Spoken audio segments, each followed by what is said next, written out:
지난 주말 베네치아 산마르코 광장에서 낭보가 전해졌습니다. 최고의 현대미술 올림픽이라 불리는 베니스 비엔날레 미술전에서 한국 감독 최초로 은사자상이 나왔습니다. 은사자상, 비엔날레 최고상인 황금사자상 다음으로 영예로운 상이죠. 은사자상의 주인공은요, 우리나라의 임흥순 감독인데요. 자신을 희생하며 살아온 여성들에게 바치는 영화라면서 위로공단이라는 95분짜리 영화를 세계에 선보였습니다. 자, 화제 인터뷰, 베니스를 들썩인 주인공 임흥순 감독을 만나보겠습니다. 감독님 안녕하세요. 네, 안녕하세요. 예, 먼저 축하드리겠습니다. 네, 감사합니다. 자, 지난 주말에 이제 저도 속보로 봤는데 베니스 비엔날레 은사자상 임흥순, 이런 뉴스가 나오고 깜짝 놀랐었는데, 네. 자, 감독님은 상이 확정됐을 때 기분이 어떠셨어요? 전날 그 주최 측에서 이제 시상식 참여하라고 연락이 왔는데요. 예. 이제 짐작은 하고 있었는데 이제 은사자상은 전혀 생각을 못했었거든요. 그래서 저희도 좀 깜짝 놀랐죠. 네. 와, 그랬군요. 예, 기쁘게 생각하고 있습니다. 예, 이제 감독님은 또 미술가 겸 감독님이신데, 자, 그런데 이제 이게 베니스 비엔날레 미술전이잖아요. 그냥 미술전이라고 생각하면 이제 그림을 먼저 생각하게 되는데, 상 받으신 거는 95분짜리 다큐멘터리 영화란 말입니다. 그죠? 제목이 위로공단이고. 자, 우리 주변에서 일하고 있는 여성들을 담은 인터뷰 다큐다. 뭐 이런 말을 들었습니다. 어떤 작품이죠?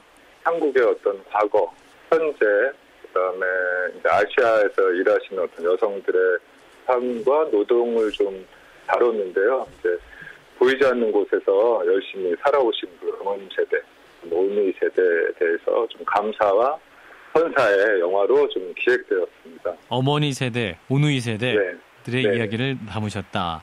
네네. 이제 작품을 찍으시면서 뭐 수십 명의 여성 노동자들 또 이제 노동자들, 어머니들이 만나셨을 것 같은데요. 자, 기억에 남는 순간이랄까요? 인터뷰 순간이 있었다면? 이제 많은 분들이 기억에 남는데 이제 한 분을 소개해드리자면 이제 인천에서 인터뷰를 했던 분인데 이제 그 예전 동일방직에 다니시던 이총각 선생님이 가장 기억이 나. 인터뷰를 이제 끝마치고 한 두세 시간 지나서 이제 차에서 돌아오면서 그 인터뷰들이 다시 기억이 나더라고요. 그래서 혼자서 이렇게 좀 차에서 울었던 기억이 납니다. 그분의 어떤 삶과 그런 어떤 말해주신 감정들이 늦게 이렇게 뒤늦게 전달이 됐던 것들이 기억이 납니다. 어떤 내용들이 이렇게 감동을 줬을까요? 어쨌든 일을 하시면서 이렇게 좀 신념을 가지고 열심히 살아온 것들에 대한 알아주지 않았지만은 그거에 대해 살아오셨던 거에 대한 것들이 기억에 남죠. 예, 그분의 삶이 그대로 전해졌기 때문에. 그래요.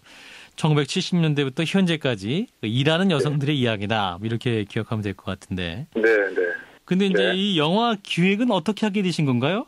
일단 제가 그 2010년도에 금천예술공장이라고 그 서울시청작공간에서 작가들을 위한 레지던시 공간이 있어요. 그래서 거기 지원해서 들어가게 됐고, 들어가서 보니까 이제 그 금천예술공장에 있던 자리가 예전 이제 구로공단이 있던 지역이었어요. 그래서 저 같은 경우는 이제 제가 들어간 공간에서 마주하면서 만들어가는 어떤 작업들을 많이 해봤거든요. 그래서 이 지역의 어떤 역사라든가 또 여기서 살았던 분들, 그다음에 여기서 일했던 분들의 것들을 역사를 좀 한번 찾아가 보자 해서 이제 실질적인 어떤 기획을 하게 되었습니다.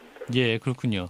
이제 베니스 비엔날레에서 큰 인정을 받은 거 아니겠습니까? 그래서 어떤 점이 좀 큰 호응을 얻었다고 보시나요? 일단 이제 형식적으로 좀 새롭고 신선한 다큐멘터리다 이렇게 얘기를 해주셨고요. 또 다른 부분은 이제 잃어버린 그거는 이제 한국뿐만이 아니라 다른 유럽이나 다른 나라 다 마찬가지인 것 같아요. 그래서 잃어버린 지난 과거를 되돌아보게 해줬다 이런 평도 있었고. 그다음에 이제 어떤 노동의 변화 과정, 그러니까 예전에 어떤 육체적인 노동에서 감정 노동으로 변화된 과정, 그다음에 어떤 여성 노동자들의 어떤 삶을 굉장히 섬세하게 잘 담았다 이런 좋은 평들이 좀 많았습니다. 예, 한 시대를 통과하는 일하는 여성들의 이야기를 또 영화 형식으로 잘 담았다 이런 평가였던 것 같네요. 네네. 위로공단 작품에 감독님 어머니도 나온다면서요? 네네. 일단은 뭐 그 영감을 가지고 시작을 했지만 많은 부분은 아니지만은 이제 제가 17년 전에 작업 작품을 시작하기 전에 찍은 장면이 있습니다. 그때 이제 17년 전에 그 지하 공장에서 일하시는 장면과 이제 최근에 일을 그만두시고 이제 산행을 자주 하시는 모습이 있어요. 그래서 그 모습이 좀 담겨 있습니다. 아, 아까 어머니가 봉제 공장에서 일을 하셨던 거군요. 네네, 한 40년 가까이 봉제 공장 시다 생활을 하셨죠. 시다로만. 아, 그래요. 그럼 뭐랄까요? 보조라고 하죠. 예. 그러면 이 영화 자체가 또 어머니의 삶에 드리는 그런 선물 같은 그런 작품이 될 수도 있겠네요. 어떻습니까? 네네, 그런 측면도 있습니다. 네. 그 말 그대로 어머니에게 바친다 이런 말씀도 하셨는데 네네. 이 작품을 통해서 또 어머니께 또 이 시대 오누이들에게 전하고 싶었던 그런 메시지가 있었을 것 같습니다. 그렇죠. 이제 저희 집이 이제 그렇게 이제 풍족하진 않았지만은 물질적으로 풍족하지 않았지만은 이제 그럼에도 불구하고 많은 부분을 이렇게 좀 해주시려고 했거든요. 그래서 예. 이제 그런 부분들이 계속 남아 있어서 고생 많으셨다, 감사하다는 말을 좀 전해드리고 싶었습니다. 예. 네, 물감이라든가 이런 게 필요하다 하면은 뭐 옆집 가서 돈을 꺼오시고 옆집 가서 회사 가서 예. 가부를 해오시고 가부를 해서 사주시고 그래서 네가 하고 싶은 거를 하는 게 나는 좋다 이런 얘기를 해주셔서 이제 이런 것들이 이제 다 만족되고 충족된 건 아니지만 어머님이 이렇게 하시려고 했던 그런 뭐 애정, 사랑 이런 것들이 이제 계속 몸에 남아있던 것 같아요. 그래서 이제 그런 걸 통해서 그런 사랑을 통해서 작업을 하는 어떤 원천 힘이 됐던 부분도 있습니다. 예. 완성되기까지 그리고 감독님의 삶 자체가 어머니의 작품이 아닌가 또 이런 생각도 드네요. 네. 자, 이제 상도 받으셨고 또 네. 이제 극장에 개봉이 되어야 될 것 같아요. 네네. 언제쯤 볼 수 있을까요? 지금 이제 배급사 이야기 중인데요. 한 7, 8월 정도 배급을 좀 생각을 하고 있습니다. 아, 7, 8월 정도에. 네. 그래요. 또 우리 청취자 여러분들도 이 방송을 들으면서 또 감독님의 영화가 걸리면 꼭 보고 싶다. 또 이런 마음이 들 것 같습니다. 네. 자, 이 시대 일하는 여성들의 이야기, 바로 우리 곁에 있는 어머니들의 이야기, 저도 열심히 꼭 찾아보겠습니다. 말씀 잘 들었습니다. 네, 감사합니다.